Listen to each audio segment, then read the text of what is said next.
BLM Kerala Tamil Nadu Pondicherry. Pongala Pongala ആയിരം മംഗമായി അമ്മയ്ക്കു നൽകും പൊങ്കാല പൊങ്കാല പൊങ്കാല പൊങ്കാല. ഇന്ന് രണ്ട് പോൾ റിസൾട്ടുകളെ കുറിച്ചാണ് പറയാൻ പോകുന്നത്.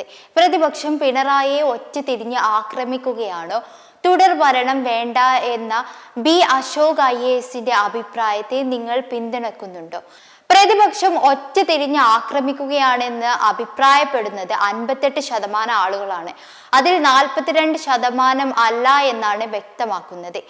ഇനി ഈ ഒരു സംഭവത്തെ കുറിച്ച് വിശദീകരിച്ച് പറയുകയാണെങ്കിൽ, തിരഞ്ഞെടുപ്പ് പോരാട്ടം നടക്കുന്ന ഈ വേളയിൽ എതിർപക്ഷത്ത് നിന്ന് എന്ത് കിട്ടിയാലും അതിനെതിരെ ആഞ്ഞടിക്കാൻ തയ്യാറായി നിൽക്കുകയാണ് ഓരോ മുന്നണികളും. എത്രമാത്രം കോളിളക്കം സൃഷ്ടിക്കാൻ പറ്റും അത്രയും ഉണ്ടാക്കാൻ തയ്യാറാണ് ഓരോരുത്തരും. അതിന്റെ ഒരു ചെറിയ ഉദാഹരണമാണ് ഉയർന്നു വരുന്ന BJP LDF ഡീൽ.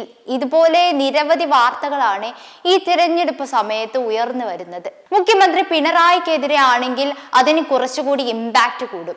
അതുകൊണ്ട് തന്നെ പ്രതിപക്ഷം പിണറായിയെ ഒറ്റതിരിഞ്ഞ് ആക്രമിക്കുകയാണോ എന്നതിൽ ഇത്തരത്തിൽ ഒരു പ്രതികരണം സ്വാഭാവികമാണ്.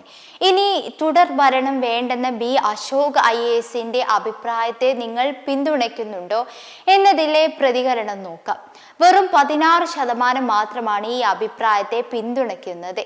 അതിൽ 84% ആളുകളാണ് ഇതിനെ അനുകൂലിച്ച് പിന്തുണ അറിയിക്കുന്നത്. അതിനർത്ഥം 10 വർഷത്തെ പിണറായി സർക്കാരിന്റെ ഭരണം മടുത്തു എന്നാണോ? ഭരണമാറ്റം വേണമെന്നാണോ വ്യക്തമാക്കുന്നത്?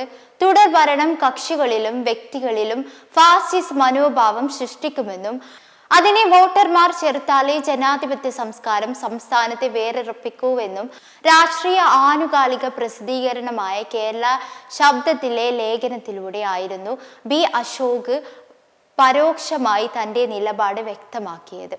ഒരു ജനാധിപത്യ രാജ്യം എന്ന നിലയിൽ അവിടുത്തെ ജനങ്ങളുടെ അഭിപ്രായം എപ്പോഴും വിലയേറിയതാണ്. ആർക്ക് എന്തൊക്കെ ജനങ്ങൾക്ക് വേണ്ടി ചെയ്തു എന്നതിൽ കൃത്യത ഉള്ളത് കൊണ്ടായിരിക്കുമല്ലോ ജനം ഇത്തരത്തിൽ പ്രതികരണങ്ങൾ അറിയിക്കുന്നത്. അടുത്ത പോൾ ചോദ്യം: സ്വർണ്ണപ്പാളി വിഷയം നിയമസഭാ തെരഞ്ഞെടുപ്പിൽ ഇപ്പോഴും സജീവമാണ്. BLM കേരള തമിഴ്നാട് പോണ്ടിച്ചേരി.